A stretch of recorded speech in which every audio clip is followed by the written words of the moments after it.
नमस्कार दोस्तों, आज मैं आपको स्वामी विवेकानंद जी के बारे में बताऊंगी। अगर आपको पसंद आए तो अपने दोस्तों और फैमिली के साथ जरूर शेयर करें। अब जानते हैं, स्वामी विवेकानंद का पूर्ण नाम नरेंद्र नाथ दत्त है। वो भारतीय हिंदू सन्यासी और 19वीं शताब्दी के संत रामकृष्ण जी के मुख्य शिष्य थे।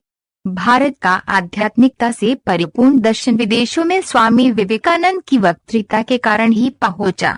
भारत में हिंदू धर्म को बढ़ाने में उनकी अहम भूमिका रही और भारत को औपनिवेशिक बनाने उनका सहयोग रहा।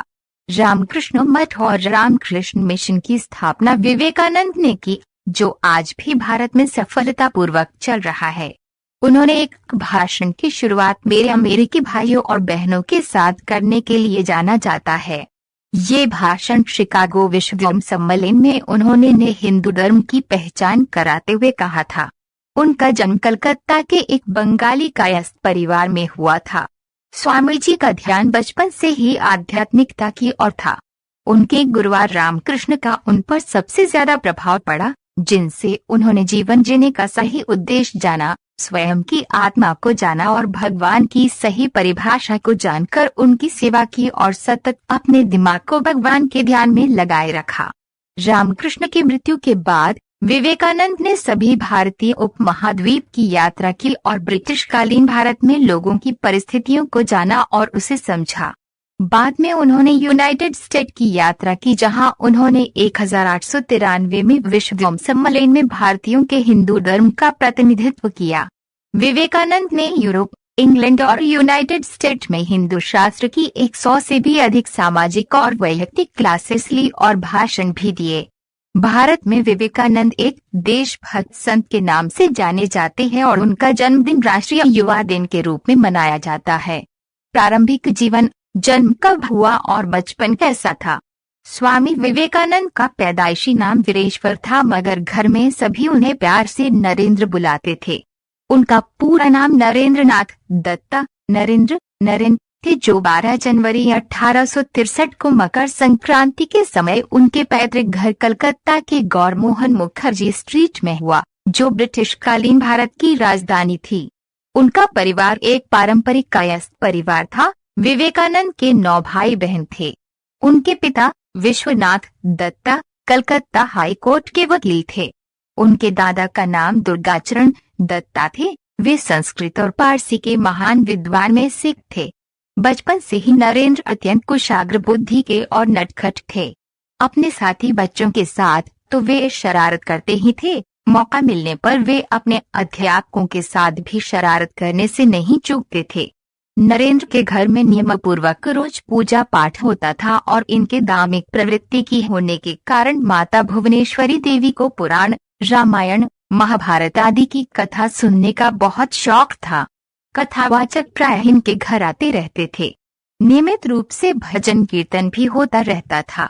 परिवार के धार्मिक तथा आध्यात्मिक वातावरण के प्रभाव से बालक नरेंद्र के मन में बचपन से ही धर्म एवं अध्यात्म के संस्कार गहरे पड़ गए। माता पिता के संस्कारों और धार्मिक वातावरण के कारण बालक के मन में बचपन से ही ईश्वर को जानने और उसे प्राप्त करने की लालसा दिखाई देने लगी थी। ईश्वर के बारे में जानने की उत्सुकता में कभी कभी वे ऐसे प्रश्न पूछ बैठते थे कि इनके माता पिता और कथावाचक पंडित जी तक चक्कर में पड़ जाते थे। स्वामी विवेकानंद शिक्षा भारत के अनियमित पिता की तरह उनके माता पिता भी अपने पुत्र को पढ़ा लिखा कर कुछ अच्छा बड़ा बनाना चाहते थे।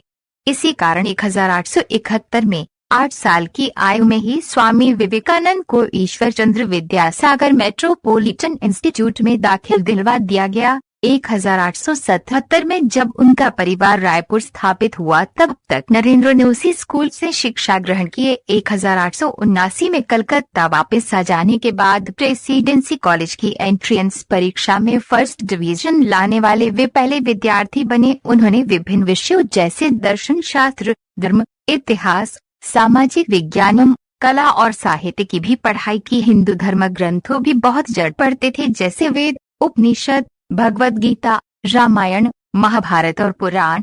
नरेंद्र भारतीय पारंपरिक संगीत में निपुण थे और हमेशा शारीरिक योग, खेल व सभी गतिविधियों में भी भाग लिया करते थे। नरेंद्र ने पश्चिमी तर्क, पश्चिमी जीवन और यूरोपियन इतिहास की भी पढ़ाई जनरल असेंबली इंस्टीट्यूट से कर रखी थी। 1881 में उन्होंने ललित कला की परीक्षा उत्तीर्ण की और वहीं 1884 में उन्होंने कला विषय से ग्रेजुएशन की डिग्री भी पूरी कर ली थी। इसके बाद उन्होंने 1884 में अपनी बीए की परीक्षा अच्छी अंकों के साथ उत्तीर्ण की और फिर उसके बाद उन्होंने वकालत की पढ़ाई भी पूरी कर ली। 1884 जो कि स्वामी विवेकानंद के लिए बेहद दुखद था, क्योंकि इस समय उन्होंने अपने पिता को खो दिया था। पिता की मृत्यु के बाद उनके ऊपर अपने सभी 9 भाइयों बहनों की जिम्मेदारी आ गई, लेकिन वे बिल्कुल नहीं घबराए और अपने दृढ़ संकल्प में अडिग रहकर विवेकानंद जी ने इस जिम्मेदारी को भी बखूबी निभाया। कुछ समय बाद 1889 में नरेंद्र अपने पूरे परिवार के साथ वापस कोलकाता लौट गए। बचपन से ही विवेकानंद बेहतरीन बुद्धि के थे, जिसकी वजह से उन्हें एक बार फिर स्कूल में एडमिशन मिला। दूरदर्शी समझ और तेजस्वी होने की वजह से उन्होंने 3 साल का कोर्स 1 साल में ही पूरा कर लिया।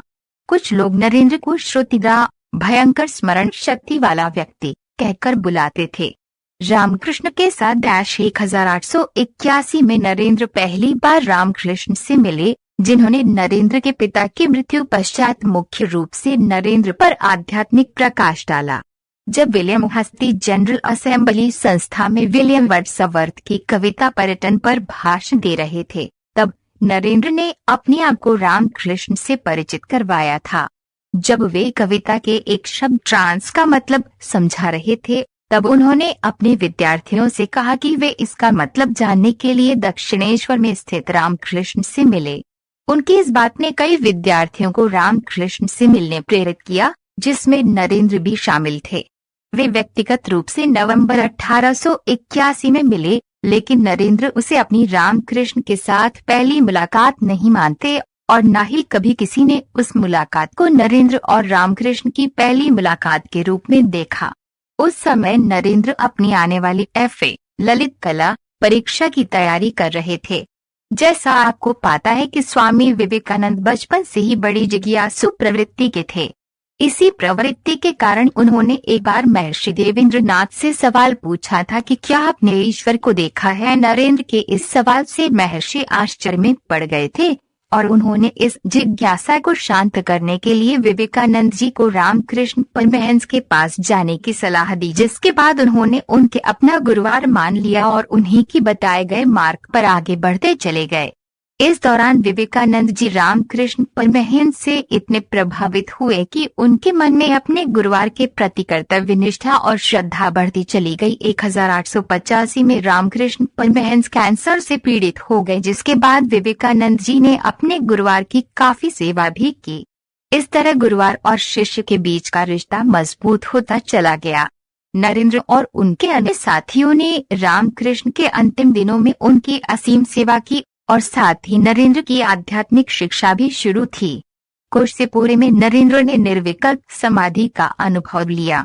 नरेंद्र और उनके अन्य शिष्यों ने रामकृष्ण से भगवा पोशाक लिया, तपस्वी के समान उनकी आज्ञा का पालन करते रहे। रामकृष्ण ने अपने अंतिम दिनों में उन्हें सिखाया कि मनुष्य की सेवा करना ही भगवान की सबसे बड़ी पूजा है। रामकृष्ण ने नरेंद्र को अपने मठवासियों का ध्यान रखने कहा और कहा कि वे नरेंद्र को एक गुरुवार की तरह देखना चाहते हैं। और रामकृष्ण 16 अगस्त 1886 को कोशसेपुरे में सुबह के समय भगवान को प्राप्त हो गए, जिसके बाद नरेंद्र ने वाराणसी में रामकृष्ण संघ की स्थापना की। बाद में इसका नाम रामकृष्ण मठ अपने गुरुवार को समर्पित कर दिया गया। रामकृष्ण मठ की स्थापना के बाद नरेंद्र नाथ ने ब्रह्मचर्य और त्याग का व्रत लिया और वे नरेंद्र से स्वामी विवेकानंद हो गए। यही से उनका नाम स्वामी विवेकानंद पड़ा। गुरुवार की शिक्षा के अनुसार 25 साल की उम्र में ही स्वामी विवेकानंद ने गेरुआ वस्त्र पहन लिए और इसके बाद वे पूरे भारतवर्ष की पैदल यात्रा के लिए निकल पड़े। अपनी पैदल यात्रा के दौरान अयोध्या, वाराणसी, आगरा, वृंदावन, अलवर समेत कई जगहों पर पहुंचे। इस यात्रा के दौरान वे राजाओं के महल में भी रुके और गरीब लोगों की झोपड़ी में भी रुके। पैदल यात्रा के दौरान उन्हें अलग अलग क्षेत्रों और उनसे संबंधित लोगों की जानकारी मिली। इस दौरान उन्हें जातिगत भेदभाव जैसी करोतियों का भी पता चला, जिसे उन्होंने मिटाने की कोशिश भी की। 23 दिसंबर 1892 को विवेकानंद कन्याकुमारी पहुंचे, जहां वह 3 दिनों तक एक गंभीर समाधि में रहे। यहां से वापस लौटकर वे राजस्थान के आबू रोड में अपने गुरु भाई स्वामी ब्रह्मानंद और स्वामी तुरानंद से मिले, जिसमें उन्होंने अपनी भारत यात्रा के दौरान हुई वेदना प्रकट की और कहा कि उन्होंने इस यात्रा में देश की गरीबी और लोगों के दुखों को जाना है और वे ये सब देखकर बेहद दुखी हैं। इसके बाद उन्होंने इन सब से मुक्ति के लिए अमेरिका जाने का फैसला लिया। विवेकानंद जी के अमेरिका यात्रा के बाद उन्होंने दुनिया में भारत के प्रति सोच में बड़ा बदलाव किया था। मृत्यु कब हुई? विवेकानंद सुबह जल्दी उठे और बेलूर मठ के पूजा घर में पूजा करने गए और बाद में 3 घंटों तक योग भी किया।